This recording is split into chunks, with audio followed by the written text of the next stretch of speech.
Still Nice. tell it. I want to hear it. I'm just letting you know. Oh, dude, my friend in high school, we they used to do. Did your school do like morning announcements in high Yes, school? bruv. We took that shit over whenever I was like a senior. We were in media and we put out videos on the morning TV, whatever the fuck. Yeah. Were they pre-recorded or did you guys do them live? The people who did the news anchor style shit, they did it live, but we would film our videos beforehand. Okay. Yeah. Yeah, so we used to do they just did it over the loudspeaker and they would just announce whatever. But then yeah, our junior and senior year they switched it to video production and they would live stream it every single morning to the school. And the one morning they had some kind of like roasted bean salad or something that was on the menu. And we told our boy Welch whenever he read the lunch for the day to say flick my bean salad. Says it on the says it on the live stream to the entire school. After he says it, he just hesitates, and both of the my boys that are sitting next to him on both sides just have like the shit like they're just trying so hard Not not to to laugh. laugh. Oh yeah, it's like when your parents tell you not to laugh as a kid, and you're just You just start can't. dying. Yeah, you just have to bust up. But yeah, dude, it Damn. was hysterical. Savage. Did he get in I trouble? can't. Oh yeah, I can't Oh, remember what nice. happened, but I know he definitely got detention. I think he might have gotten suspended for a few days. Nice. Nice. Yeah, he Yeah, just dude. goes. Quick little suspension. I don't hurt nobody. I forget how many days I got suspended my senior year. It was, I think, 3 days, 3 or 4 days, maybe five. I forget how many, but I got suspended my senior year. Not bad. It's it's a good story. It's also how I lost my captainship for the soccer team. I was a captain, and then probably a week or two after getting named a captain, instantly got suspended and fucking had it removed. Is that nice? Nice, Nice, nice, nice. short lived. Yeah, yeah. Dude, I Captain for a remember week. I remember senior year of high school. My I had AP Calc first period in high school, and I remember on the last day of school, the teacher said, "Congratulations to Logan Bauer, who missed 34 classes and still graduated or still passed the Damn. class." Dude, I had our family friend was a chiropractor.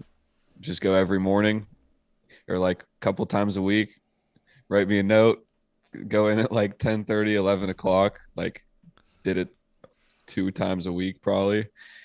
Missed AP Calc 33 or 34 times. I can't remember, but Like a fucking doctor, like a professional. yeah, it just started half my school year started at 11 a.m. Bro, my senior year, we were talking about this. I had met with some of the gentlemen that I went to high school with a couple weeks ago. We were just talking about the shit that we used to do in high school and then after high school. And you think back and you realize how fucking outrageous the shit that we, number one, got away with, and two, actually attempted. Like, bro, we have so many outrageous stories about, and even shit that we used to do at fast food restaurants we used to work together at. Did I ever tell you any of the stories of us working at Sonic? The drive through. And you worked at Sonic too? Oh yeah. I knew Were you you there? worked at what, Five Guys, right? Yeah. Oh, I Five heard Guys was about on. that one. Grill Master. Bruv, grill master. I was doing 40 to 50 patties at a time, and people were like, "What? How's that even possible?" Because I'm a fucking savage, and I was 18, bruv. I was the youngest. They said I was gonna be the youngest, like assistant manager promotion or gray shirt. They called them gray shirt and red shirts. That's how they class, separate you. They separate you by class, the color of your shirt, right? So yeah, I know, unbelievable. So I was a red shirt, and I was gonna be one of the youngest gray shirts to ever be promoted because that's how fire I was on the grill. And the reason I was, bro, the reason I was there the That's how whole they time. picked the manager. Well, bro, I was competent, always been competent, but Yeah. because I've always worked hard. Yeah, I fucked around and shit, but when I worked, I always worked hard. Mhm. And so what was I gonna say about the girl? Oh yeah, so I didn't go to first semester of college to Pitt because they admitted me for the spring semester, so I didn't get in for the fall semester. So I had a whole semester off after high school. So I was there from the summertime all the way through that first semester. Bro. I thought you were gonna say you didn't go to you took the semester off because of the Oh promotion. no, no. Bro, I was sick. I was a semester behind. I was sick about it because all my boys Yeah. were at college getting fucked up, eating getting honeys and shit. And and I'm at fucking Five Guys serving up fucking burgers like an imbichi. But it all turned out nicely. All right, let's see. All right, I suppose we should get into some markets, right? Talk about some. I guess so. There's nothing going on right now or Yeah, anything. yeah. It's not Sure, like I'm sure everyone's riding comfortable. They're all confident in the play. They haven't lost any conviction over the last 3 days. I'm sure everyone's fine. yeah, Right? yeah. Everybody's good, right? All you guys in the chat, everybody watching live, you guys are fine, right? Oh wait, you're not fine. Oh, so they want to talk about that. Oh. Ladies and gentlemen, it's okay. Don't worry. All right, I understand. On a serious note, I understand these last couple of days have probably been difficult to work through emotionally, especially if you guys had entered the markets relatively recently. You haven't seen a lot of the upside that we had seen since the summertime. So you're not up massive on your positions. And right now you're thinking, oh my goodness, I just put this money into the market. Did I just lose the money? Or is it over? Are we going to still go up? Is this thesis the same? Completely understand it. So don't understand that this is what market makers are trying to do at the open of the year.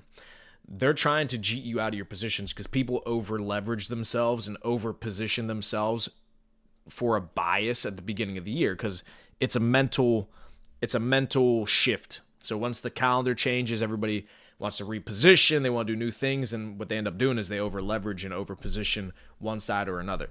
So what the market makers do at the beginning of the year is they catch all these people offside, fuck them up, chop them to death, put them below the open, put them above the open, bull trap, bear trap, destroy their positions and see how convicted they are to those positions so that eventually once all those things unravel, the shorts unravel, the longs unravel, those people start to de-risk, exit the market, that's whenever the market makers will go ahead and choose a direction for the year. So we're going to show you the levels on the charts of what we're looking at, why we're not like it's fine. We're still higher time frame bullish on the market. I'm going to show you why. So don't become discouraged because of local price action. It's just the beginning of the year. I mean, what are we, 9 days into the year? It's not over. It's just been a week. It happens. Yeah, and I mean, I think we've had. Since the bull run really started? Is this the third real shakeout, or is this the second? I think it's the third one. Yeah, because I know there was the FOMC shakeout, and then there was that big wick down that happened like a few weeks before FOMC. Do you remember that? Yes, I do remember It was on that one Thursday. Yep, December 5th. You're right. Yeah, so Yes. two big shakeouts. So there's two big shakeouts prior to this one. So this is really the third one. So it's like my mentality this morning and the last, yesterday, whenever I was looking at the charts, is that people are going to continue to think it's the last shakeout before the big pump. And people just continue to put themselves back into leveraged positions. And it's like the market makers can see how much of these coins there is on leverage, like how many people have, how many people are playing with leverage, and they're just going to continue to shake them out over and over and over again until eventually people learn their lesson and get burnt 2, 3, 4 times. And they say, all right, finally, we're not going to get absolutely cooked if we pump this coin right now, because we finally did enough shakeouts to where these dumbasses will stop doing the same thing and getting burnt. Right. I mean, they did it, this is the third time. I don't know how many times people can get burnt on their leverage plays and continue to do it. So I know this is the first real shakeout of 2025. Obviously, we're only 9 days in, but yes. Yeah, hopefully some people learned a valuable lesson. They'll stop over leveraging themselves so we can finally fucking send this thing higher. Yep. Yeah, so this is what we're looking at again on a higher time frame. Let's just look at what the yearly open was for Bitcoin, right? So yearly open would have been right here. Okay? So that's the yearly open on the daily time frame. So now let's go back down to a 4-hour time frame. Okay? So here's exactly what they do, right? It's just market manipulation. You can't get discouraged by something like this. So keep in mind also, I mean, we pumped hard as shit from last summer, okay? So we do this 7-8 month reaccumulation range, okay? When you do an 8-month reaccumulation, massive reaccumulation range on an asset like Bitcoin, right after Bitcoin ETFs have been approved, This is not something that should be faded. When you break out of an 8-month reaccumulation range, this thing is going to go much higher for a very long time. Okay. They didn't just spend 8 months reaccumulating for no reason, being the larger market participants. They're not doing that just to send the price up, 30% and then boom, nuked bear market. Nah, not a chance. It's not what happens. So when you have a reaccumulation range that large, you're going to have a pretty fucking massive move to the upside. And all we've done so far is this little move right here. Boom. Okay. That's not a big move, especially not in crypto terms.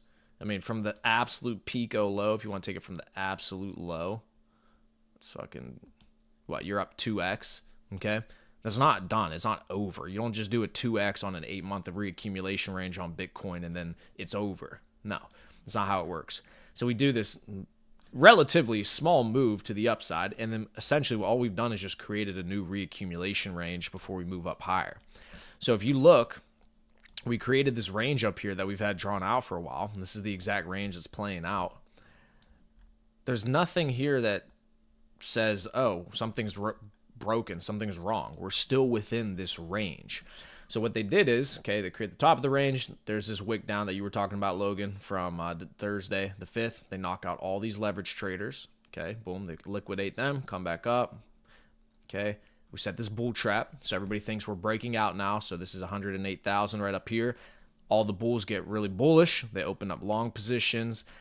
They all get wrecked because then we set this bull trap and then boom, we nuke all the way back down into this range. Okay, so this was the second big shakeout, right? After FOMC. FOMC happens, we get this move, boom, fucking nuke all the way down here towards the bottom of the range. Okay, we start consolidating again, come back down to the bottom of the range again here on December 30th. This one didn't feel like a big shakeout because we were already down here. Okay, now we get moved up, and then on the yearly open, so this is what they're doing one more time, is they now on the yearly open have the price slowly move up. So everybody's getting excited. People who are bullish opening up longs. People who are bullish are, obviously purchasing altcoins, purchasing Bitcoin, etc. They're getting really bullish right here.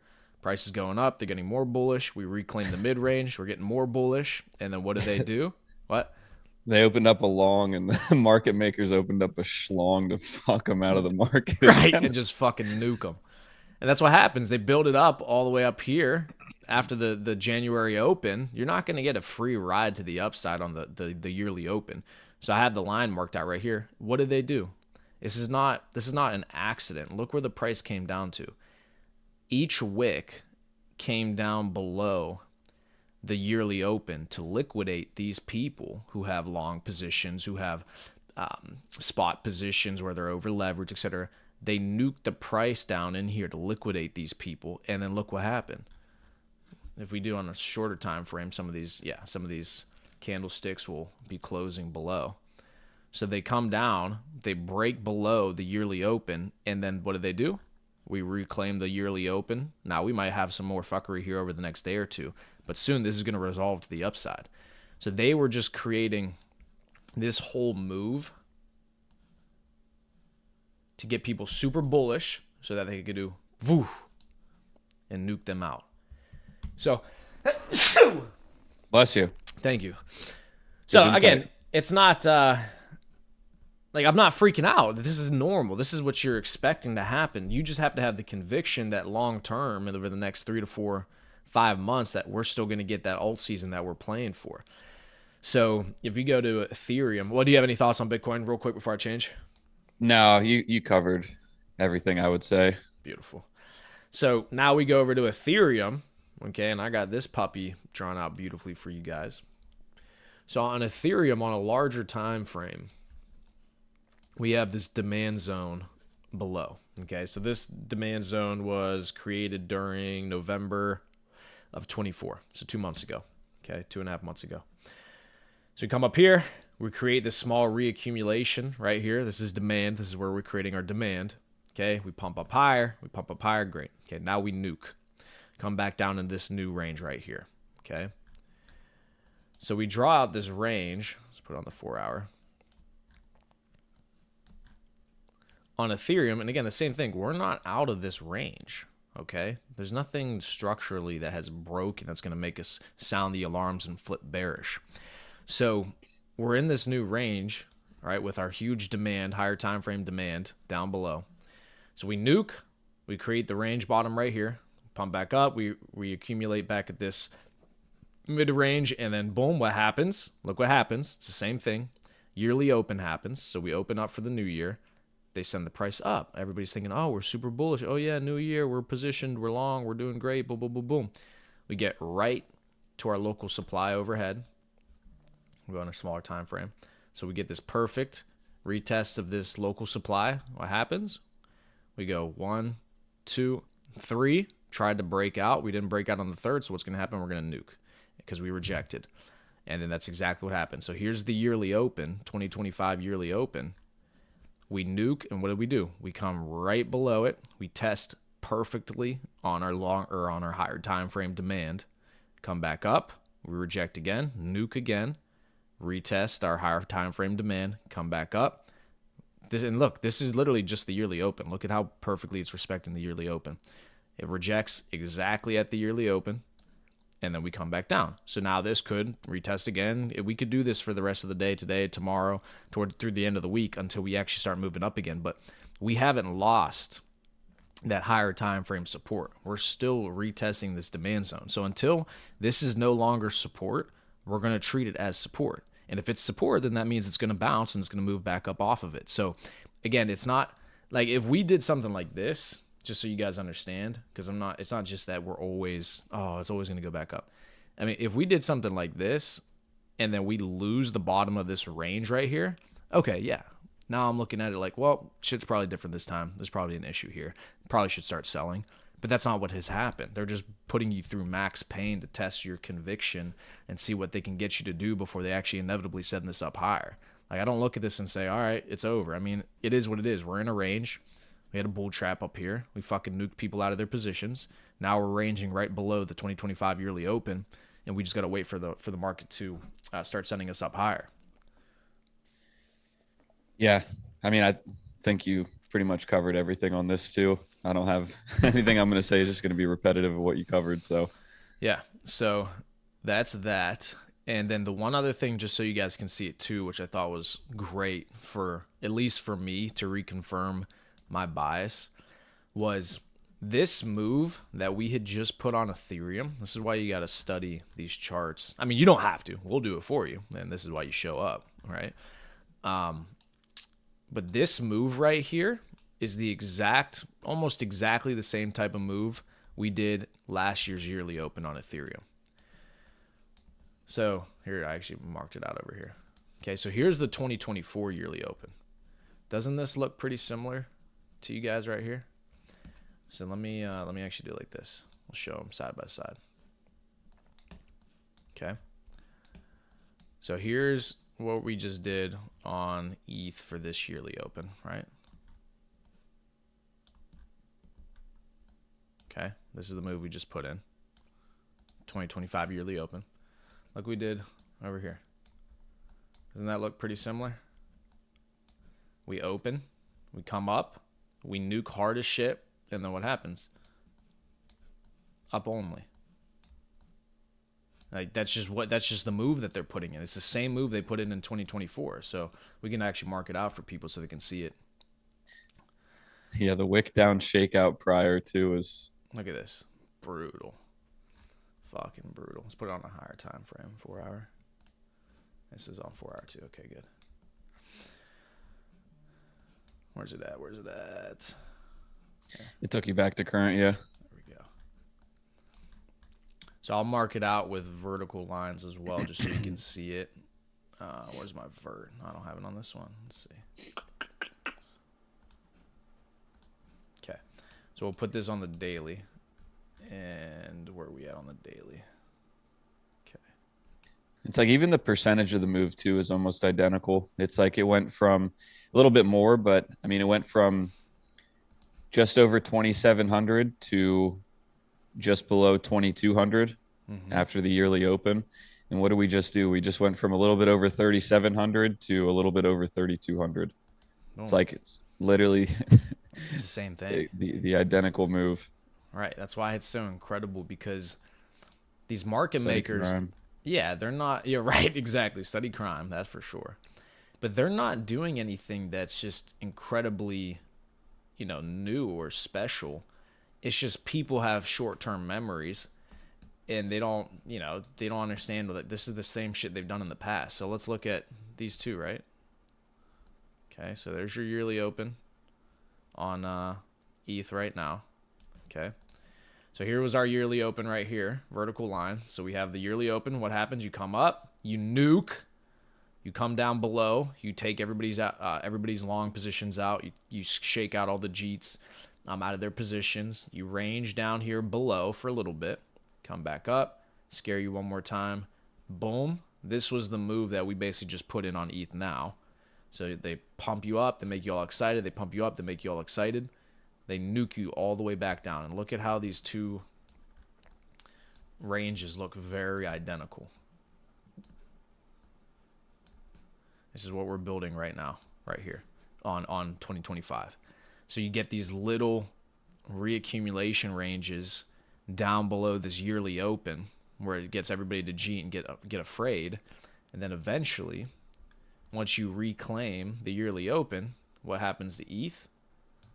It's fucking up only for the next 3 months. Okay?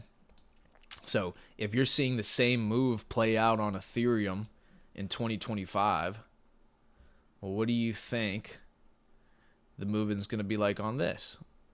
It's going to look pretty similar. All right, it's the same playbook. They're doing the same thing. It's literally the same chart. Like, look at it. It's just reversed in terms of this choppy price action. This one pumped harder and was more choppy coming on the way back down. This one was choppier on the way up, and this one just nuked straight down. So they just basically flipped it. They just flipped the pattern. So, but yeah, I mean, I can't be the only one who sees that. You can see that, right, Bauer? Yeah, I mean, I think it's important for people to know too. It's like just to contextualize it a little bit. It's like imagine for the stock market, like the S&P 500 is a huge indicator that, gives a pretty good idea of what the rest of the legacy markets are going to do. So same thing with the Dow. So it's like if you have, imagine the S&P 500, whenever it launched, there was a small group of people that bought up a massive amount of the S&P 500. And then whenever they wanted to, they could massively influence the price of the S&P 500, which then would pretty much directly dictate what the rest of the market is going to do. If there was a group of people like that, like there is with Bitcoin and Ethereum, then the markets would be so heavily manipulated and they would be able to repeat history whenever they wanted to. They would be able to drive the price action to do whatever they really wanted it to do.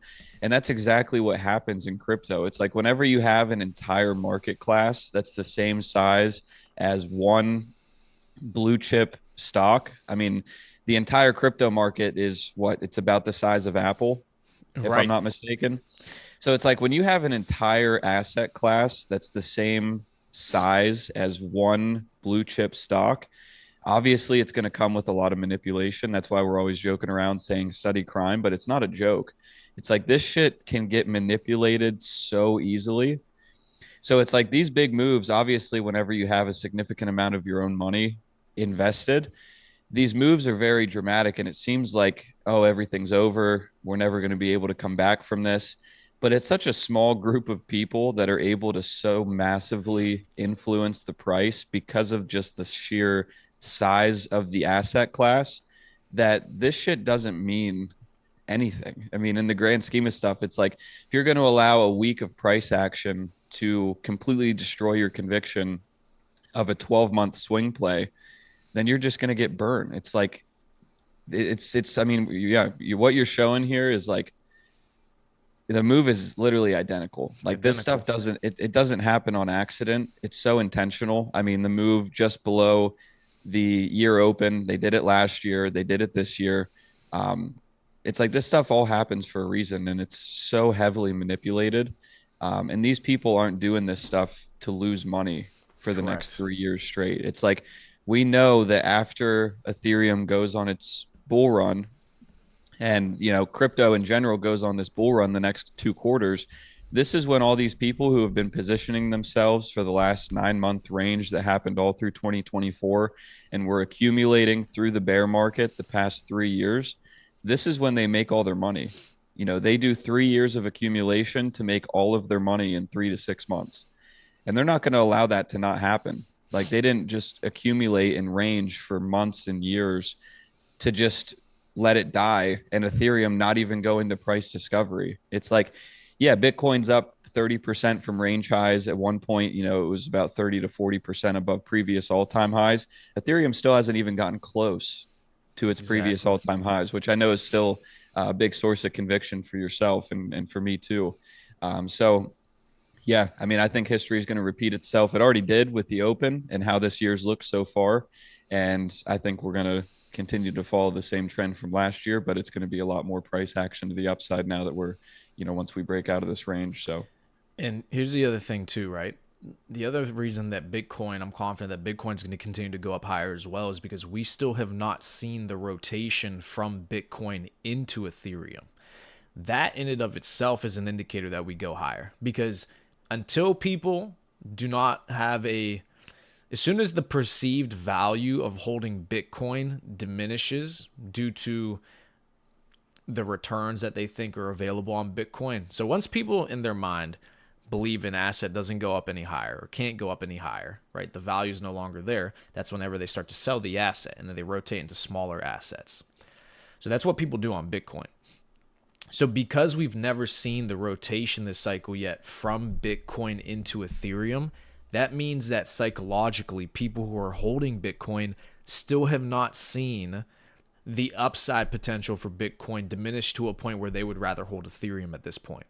That's good. That's bullish for us. That's good, because until we start to see that rotation happen, the cycle's not over, because it will happen at some point. It's not a if, it's a when. Because at some point, people will profit take on Bitcoin and they will rotate it into Ethereum. That's just what happens. It's just market psychology. Okay, gains on Bitcoin are gone. Let's go to ETH now. It hasn't happened yet. So the cycle's not over. And Ethereum has an ETF the same way that Bitcoin does. So it's even easier for them to be able to rotate all the money that they have in Bitcoin ETFs into Ethereum ETFs. It's not like well, Bitcoin was the only major asset that got an ETF. So all that money that's getting pumped in through boomers and older individuals who have access to those ETFs or use those ETFs, it's not like they're pumping all this money into Bitcoin and they're pumping Bitcoin, but they're unable to get exposure to Ethereum as well. So in theory, they wouldn't be able to rotate their Bitcoin profits into Ethereum. It's not even like that. No. The same people who are profiting off of Bitcoin do have access to Ethereum through ETFs. So they will rotate. So not only will people on chain rotate from Bitcoin into Ethereum, but the major inflows that you're seeing into these Bitcoin ETFs, all that money that's inflowing into Bitcoin has the ability to inflow into Ethereum as well. So it's going to happen. The rotation will happen at some point. It just hasn't happened this second. yeah. And I mean, we've talked about shaking out longs and shaking out shorts. So people who shorted ETH versus Bitcoin 3 years ago have literally been able to do so without any issues. And it's like, how long can the ETH BTC chart continue to go down Right. without any kind of reversal? Like it's been 3 years that Bitcoin has been outperforming Ethereum, which is insane that it's gone this long without any kind of reversal. Right. So it's like at some point that chart is going to put in a bottom. Ethereum is going to start to gain market dominance. And you know, the people who have millions, if not billions of dollars invested on the Ethereum network are going to make a profit. Like they're Yep. not going to allow it not to happen. So yeah, I think at this point it is inevitable. It's just a matter of when it finally happens. Exactly. Yeah, we're all right, gentlemen. Like I said, like you said, we're not even in price discovery, not even close to it yet. So ETH will be fine. We just got to wait for this price action to happen. Inauguration happens with Trump. That's going to be a bullish catalyst. Everything's going to start pumping. You're going to see it. So ETH BTC, we can take a look at that real quick. I should have it potentially. Whoops. Well, I just gave him some targets right there. Let's look at. I guess Let's we look. should probably talk about Andy and Wolf too. Yeah. Let's look at them. I just want to show real quick the ETH BTC chart. This is what we were just talking about. or what we were talking about with the rotation. So this rotation, we still haven't seen this rotation take place yet. Again, why we know that the cycle hasn't, it's not like we're topped and it's over. July 2017, bull run. You see the rotation from BTC into ETH. Same thing in January 18. So this is whenever the bull market or the top of the cycle was getting put in. And you saw that altcoin rotation. And this is why you see Ethereum outperform Bitcoin right here. Okay. Then you go into a bear market throughout the next cycle. And then once we get to the best part of last cycle, which was in 2021, what happens to ETH BTC? Starts pumping, right? And starts topping. Okay, great.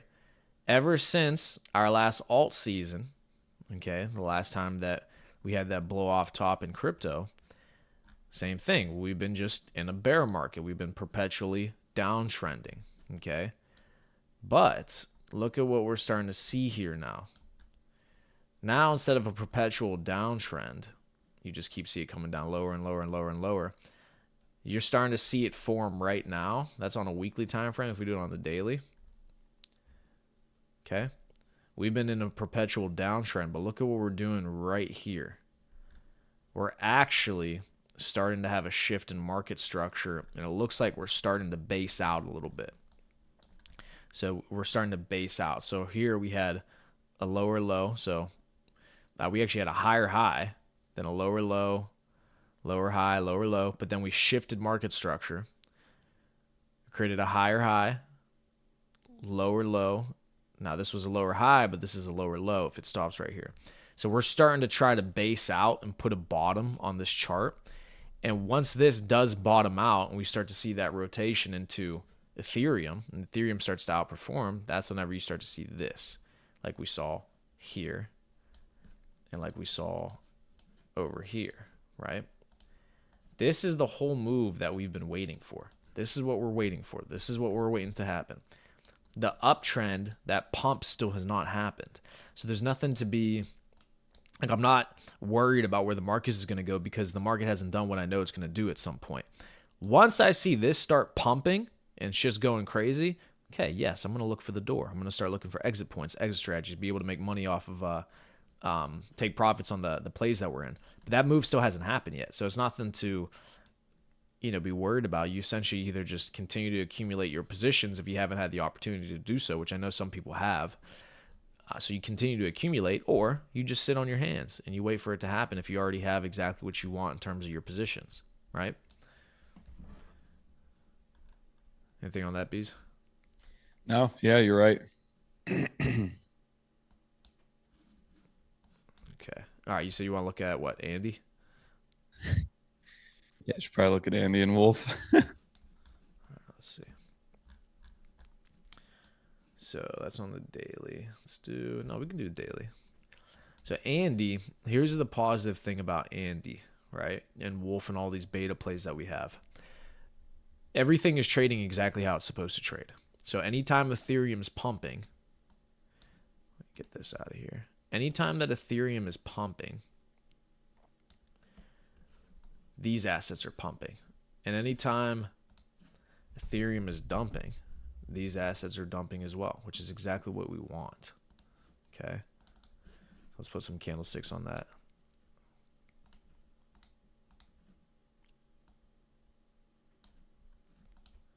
Okay.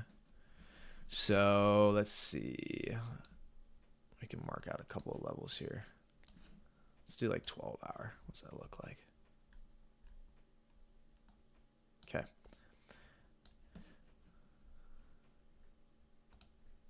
And I was going to say, while you're getting this together, I think it's people don't understand sometimes the value of playing a true ETH beta. Because obviously the price action of Ethereum, based off of what we just looked at with the ETH BTC chart, the price action of Ethereum, you can fairly accurately predict. I mean, it's a major asset. You can kind of tell what it's going to do relative to Bitcoin. I mean, obviously, there's still a lot of volatility in it, but it's a large enough asset to the point where there's a lot of indicators. There's a lot of things to look at to get an idea of what the price action is going to do. Right. So we know what's coming for Ethereum. I think at this point it's pretty inevitable that yeah, the ETH BTC chart eventually it is going to put in a bottom and Ethereum is going to pump and at least hit previous all-time highs at like, just under 5,000. So whenever you're playing something that's a true ETH beta, like the entire boys club narrative has shown to be, you can have a lot of conviction and know that, okay, if I firmly believe that at some point, whether it's this month, whether it's in May, whether it's at the end of 2025, doesn't matter. You have conviction that eventually Ethereum is going to put in a bottom versus BTC and start to pump. You can have full conviction that your narrative that pretty much directly correlates to Ethereum is going to do the same thing. Yep. So it's like when you're playing a lot of meme coins, a lot of them just move completely on their own. Like they're on their own program. You have no idea when they're going to pump. You have no idea when they're going to dump. There's nothing to base it off of because you can't base it off of a tier one asset like Ethereum. Mm-hmm. But the Boys Club narrative, you have that huge advantage because whatever Ethereum's going to do, they're going to follow suit just a lot more aggressively. And obviously, we've seen that includes the downside too. Correct. Yes. And so that's why if you're trading the altcoins because you want these generational gains, you want to be able to get a 10, 15, 20, 25, 30x on Andy. The only reason you can get a 30x on Andy still this cycle is because it is levered Ethereum. So if you want to benefit from the upside, you're going to have to be able to stomach the downside whenever we see it. So again, this is why Andy is such a fantastic hold. Wolf is such a fantastic hold. Pepe, Brett, is because they do behave and respect the movement of Ethereum. That is good. You want that because every time we lined it out, so at the bottom we have Ethereum, up top we have Andy. Ethereum pumps, Andy pumps. Ethereum dumps, Andy dumps. We reaccumulate, Andy reaccumulates. Ethereum starts pumping, Andy pumps. Ethereum starts coming back down here on the yearly open, so does Andy. It's literally the same thing. So why do we trade it? We'll explain it again. Well, the reason we trade it, let's go ahead down here. The reason we trade it is because from here, the low to the top on ETH was a 30% move. From here to the top on Andy was a fucking 826% move. Congratulations, you just outperformed Ethereum massively, okay? Now, here, from the low to the top, which was over here. Oh, give it to me. Hold on. There it is. So from the low, you could even bring that down a little bit lower. Okay. From the low on ETH. Okay, so you had a 72%, 71% move on Ethereum. You had a 263% move on Andy. There you go. Congratulations. You outperformed Ethereum. So again, it's levered. It's behaving exactly how you want it to behave. This is how you get these outrageous gains on these assets.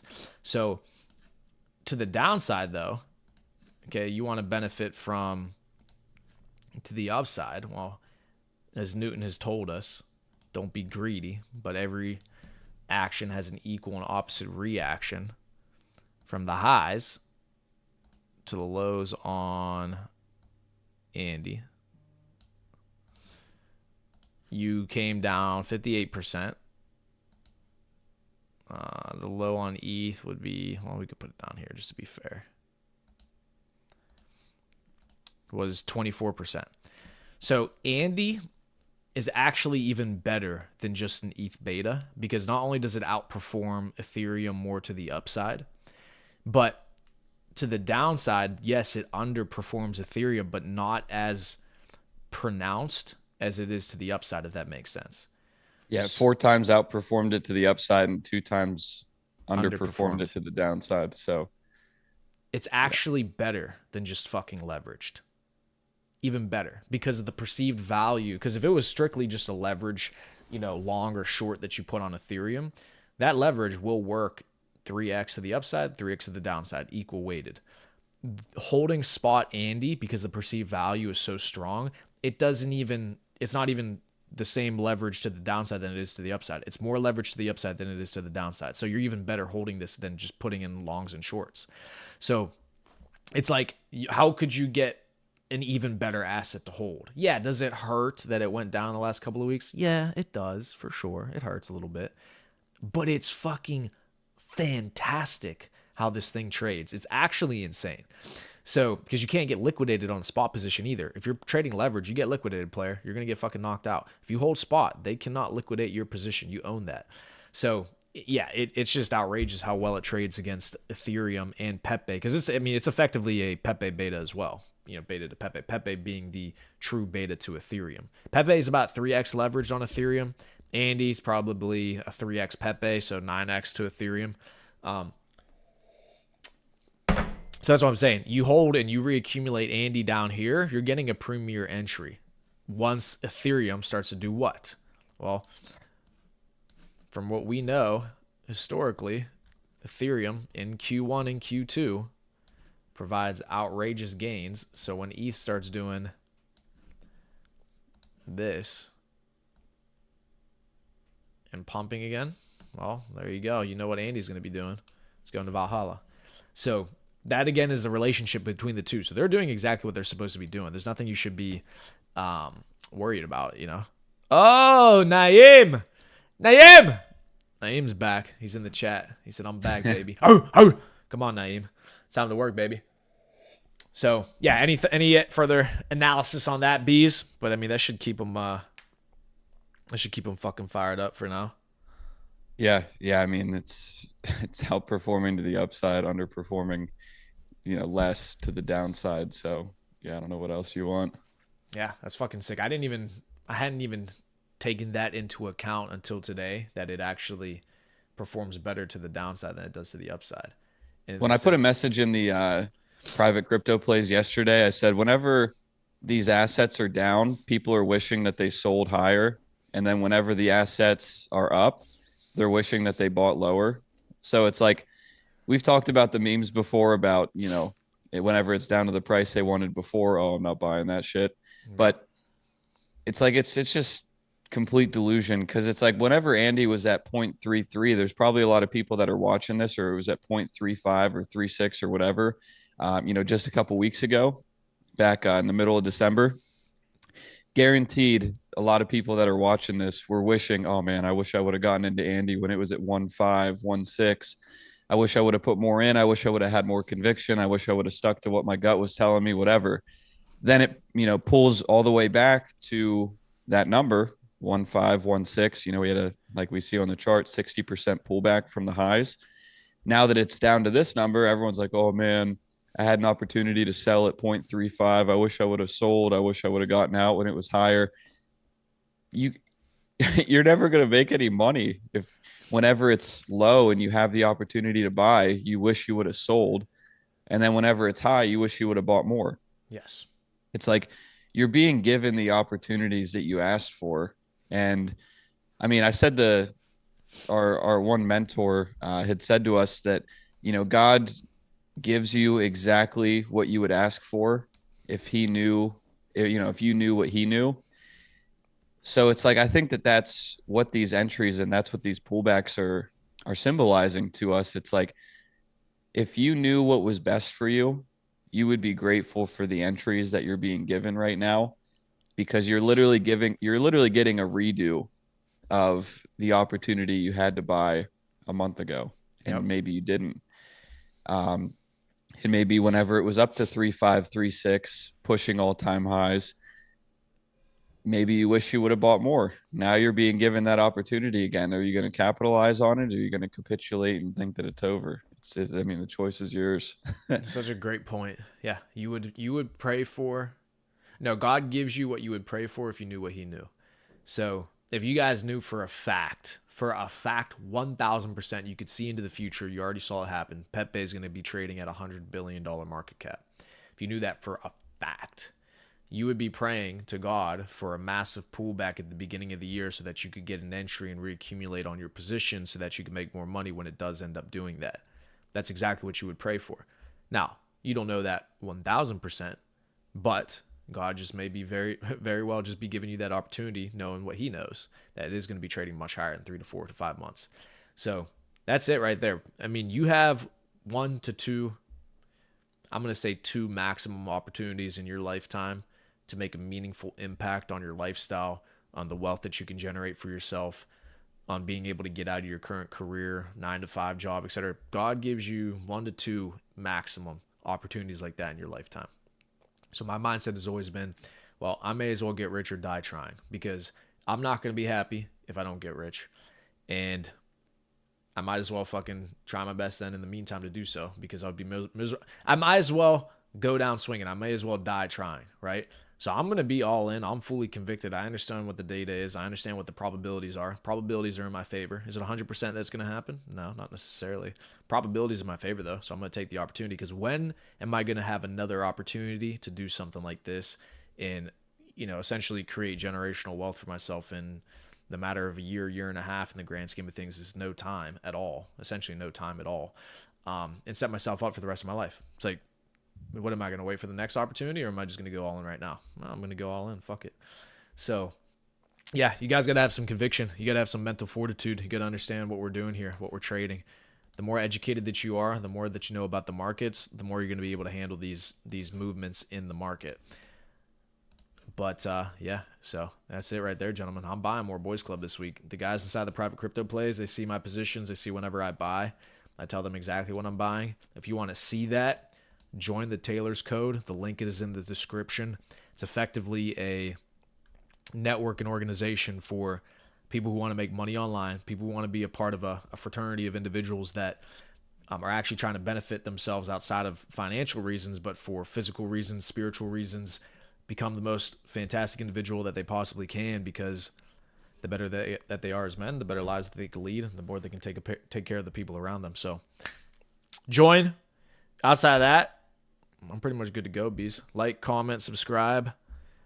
And yeah, do you have anything else? No, all good. Let's fucking rock, baby. All right, let's do a little Mr. Producer. Oh, stream ending. Good night. Yeah, there it is. I was waiting for it. Oh, Bumba Clot. We got the fucking big